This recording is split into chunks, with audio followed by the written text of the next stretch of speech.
श्री हनुमान बेनीवाल जी।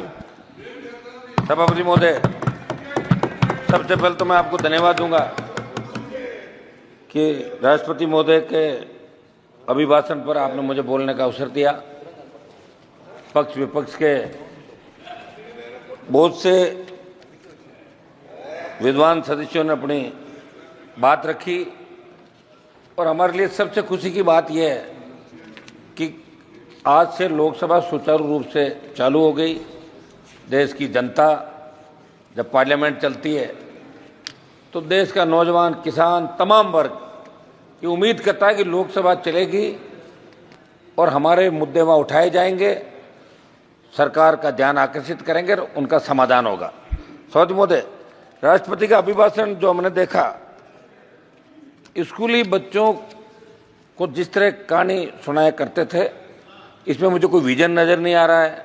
बस ये अभिभाषण के पक्ष में जो कसीदे पढ़े जा रहे थे, सही बोला, मेरे हिसाब से तो 2 बार आप सत्ता के अंदर रहे और 2 बार सत्ता में रहने के बाद तीसरी बार जब आपको आधा अधूरा जनादेश मिला और उसके बावजूद इस तरह का अभिभाषण होता, तो ये क्या आप इस अभिभाषण के अंदर जब आपके कई हारे हुए माननीय जो सांसद चुनाव हार गए तो उन्होंने ये कहा था कि अग्निपथ योजना की वजह से हम चुनाव हारे। मेरे राजस्थान के अंदर भी 3 भारतीय जनता पार्टी के हारे उम्मीदवारों ने बात कही थी।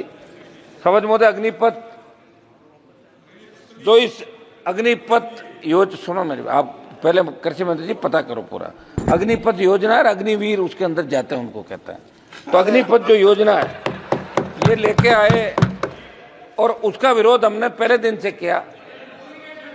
All party meeting, Lok Sabha Jodhpur में 2 लाख जवानों की रैली करी और देश का नौजवान कहीं न कहीं ये महसूस कर रहा है कि सेना के अंदर जो सम्मान पहले मिलता था, हमारे गांव के गांव जब सेना के अंदर कोई जाता तो गांव के अंदर बड़ा धूम धड़ाके स्वागत होता। मेरा बेटा सेना के अंदर गया। हम पंजाब से, हमारे सामने बैठे हैं मंत्री जी, बिट्टू जी, ये लोग यहाँ बैठे हैं, मैं भी। तो ये चूरू वाले MP साहब, सेना के अंदर जाने का मतलब रोजगार के लिए नहीं, वो गौरवान्वित महसूस करता है कि मैं सेना के अंदर गया। और उसका पिताजी गांव की चौपाल में कहते हैं मेरा बेटा सेना के अंदर गया।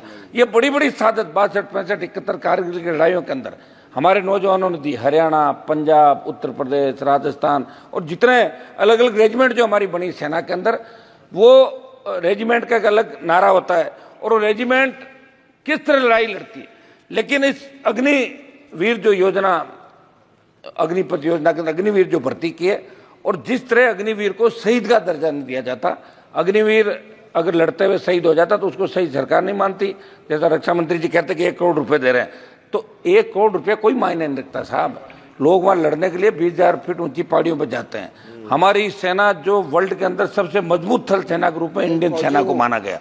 तो मेरी ये मांग रहेगी कि इस अग्निपथ जो योजना अग्निवीर है, इसको खत्म करके पूर्व की भांति सेना भर्ती रैलियां इस देश के अंदर कराई जाए, जिससे सेना का सम्मान लौटे और किसान के बेटे सेना के अंदर जाना चाहे।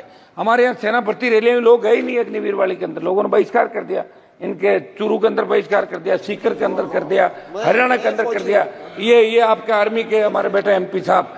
तो हम चाहते हैं कि भारत का सम्मान कैसे बढ़े। हो सकता है चूक हो गई आप लोगों से, किसान आंदोलन में भी चूक हो गई थी, आप माने नहीं। 700 किसानों ने शहादत दी, उसके बाद आपने बिल वापस लिए, ये भी बड़ी चूक है। और अगर आप चाहते हो कि हरियाणा आपके हाथ से नहीं जाए, महाराष्ट्र आपके हाथ से नहीं, समय जाके समझ जाओ। अब की बार 237 पे आओ, अब की बार 130-135 पे आ जाओगे जब 5 साल चुनाव होगा। धीरे धीरे घट रहे हो। 400 पार का नारा दिया था, नहीं पहुंच पाए। राजस्थान के हमारे मंत्री जी बैठे सामने, 2 मंत्री राजस्थान के अंदर, मेरे को कह रहे थे पिछली बार कि हमारी वजह से आप आ गए, ये पिछली बार कर लो, मैं तो फिर आ गया वापिस। आगे 10-15, 10-12 साथ आए, 3-4 आपके मार्जिन पे बॉर्डर पे रहे थे। सब आप तो मेरी प्लीज। समझ महोदय, समझ महोदय, मेरी सरकार से मांग है कि इस अग्निवीर अग्निपथ योजना को समाप्त करके, और एक उस समय जब अग्निपथ योजना लाए थे तो, रुकिए भाई 1 मिनट प्लीज, मूवी अलग है, इस योजना का नाम पढ़ ले आप, सुनो पहले पढ़ाई करो, तैयारी करो। सिवाय मोदी जी के नारे लगाने के कुछ नहीं करते आप लोग, मोदी जी ही करते, पढ़ा करो। तो ये मेरा समझ महोदय, एक उस समय क्या हुआ था कि जब ये योजना आई, प्लीज उस समय आप कंक्लूड कीजिएगा। 1 मिनट साहब, साहब, आप conclude में सेनापति जो रैलियां होती थी उसमें हमारे बच्चों ने जो फिजिकल थल सेना आपकी, रुकिए साहब क्यों बोल रहे हैं आप, थल सेना, वायुसेना और आपकी नेवी, इन तीनों के अंदर फिजिकल हो गया और बच्चों को ज्वाइनिंग लेटर दे दिए, उनकी भी भर्ती नहीं कर रहे हो, उनकी भर्ती की जाए। तो मेरी ये मांग रही कि शपथ में अग्निवीर अग्निपथ को समाप्त करके और नए सिरे से सेना के सम्मान के अंदर बहुत चिंतित है पूरा देश, और आपके अंदर भी इस बात को लेकर हलचल है। निश्चित रूप से जब इस बार वोट की चोट लगी है तो आपके भी थोड़ी बहुत श्री सुदामा प्रसाद, 2 मिनट बोल रहे साहब, आप एक बार शपथ मोदी 2 मिनट बात तो समाप्त करो मेरी, आप तो 2 ही मिनट में करा दिया। श्री सुदामा प्रसाद शपथ मोदी 2 मिनट सबको दिया आपने, 2 मिनट शपथ मोदी 2 मिनट में समाप्त कर लेता हूँ। इंपॉर्टेंट टॉपिक बात कर रहा अब मैं सिर्फ इंपोर्टेंट टॉपिक पे बात करूंगा, नहीं, उनको टोका टोकी नहीं कर रहा हूं। टॉपिक बात कीजिए लेकिन कंक्लूड कीजिएगा ना। महोदय, समाचार पत्रों में असंगठित उद्योगों के वार्षिक सर्वेक्षण में नेशनल सैंपल सर्वे ऑफिस के आंकड़ों को पढ़ रहा था। विगत 7 सालों में 18 लाख उद्योग बंद हो गए, 54 लाख लोगों को नौकरी खोनी पड़ी। नोटबंदी, जीएसटी से कोरोना महामारी इसका कारण, प्रमुख कारण है, लेकिन अभी बात में इस बात का कोई जिक्र नहीं।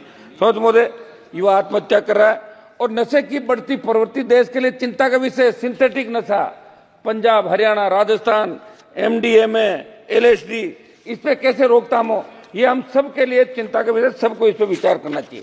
नीट की बात चली, हम भी चाहते हैं कि नीट के अंदर एक दिन की चर्चा होनी चाहिए, ये हमारी सबकी मांग है। और हमारी मांग तो ये भी है कि मंत्री जी, माननीय सभापति महोदय,